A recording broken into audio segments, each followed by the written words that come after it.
terowongan itu saja proyeknya itu memakan dana tuh hampir 9 triliun. Bayangin Pak, di NTB itu dalam 2 kali pilpres Pak Jokowi kalah Pak di provinsi itu.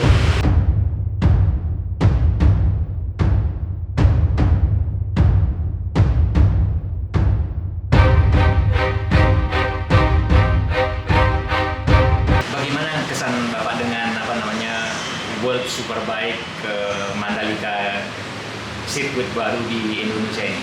Luar biasa Pak. Saya sebagai manusia Indonesia, rakyat Indonesia tuh merasa bangga sekali. Jadi saya kira kok harkat martabat kita sebagai bangsa tuh sudah berhasil diangkat tinggi oleh Pak Jokowi gitu.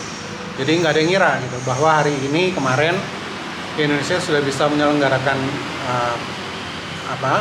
lomba kelas dunia gitu ya, di sirkuit yang salah satu terbaik di dunia, baik materialnya maupun lokasinya. Jadi luar biasa Pak. Jadi saya rasa sih secara kualitas itu sirkuit memang luar biasa bagus. Dan ada satu hal yang menarik Pak, Mandalika itu dibangun oleh Pak Jokowi dalam 7 tahun kepemimpinannya gitu ya. Padahal sebelumnya Mandalika itu punya masalah sepanjang 29 tahun Pak, yang tadinya dari awal mau dijadikan kawasan pariwisata tapi terhambat gitu, entah karena apa, kok saya dengar soal pembebasan tanahnya gitu. Terhambat selama 29 tahun.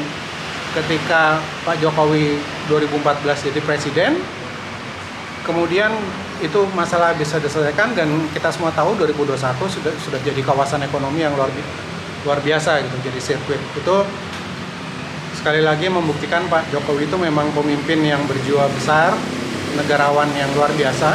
Kita patut bersyukur karena di NTB itu dalam 2 kali pilpres Pak Jokowi kalah Pak di provinsi itu. Tapi itu tidak membuat beliau itu kecewa atau berkecil hati gitu. Beliau tetap membangun. Begitu juga di provinsi lain yang beliau kalah gitu ya. Kayak ada satu provinsi di Sumatera, saya nggak usah sebut provinsinya apa, itu beliau bangun jalan tol. Nah, jalan tol itu harus menembus bukit Pak. Akhirnya dibikinlah terowongan. Terowongan itu saja proyeknya itu memakan dana tuh hampir 9 triliun. Bayangin Pak, hanya untuk terowongan itu saja loh, di luar ruas jalan tolnya.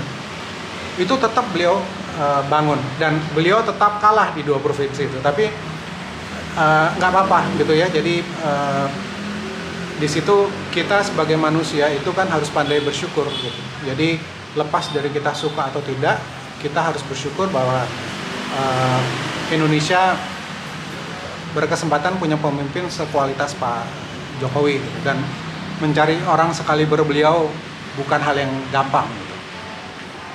Jadi memang ya begitulah, saya sih berharap Pak Jokowi sehat-sehat terus gitu.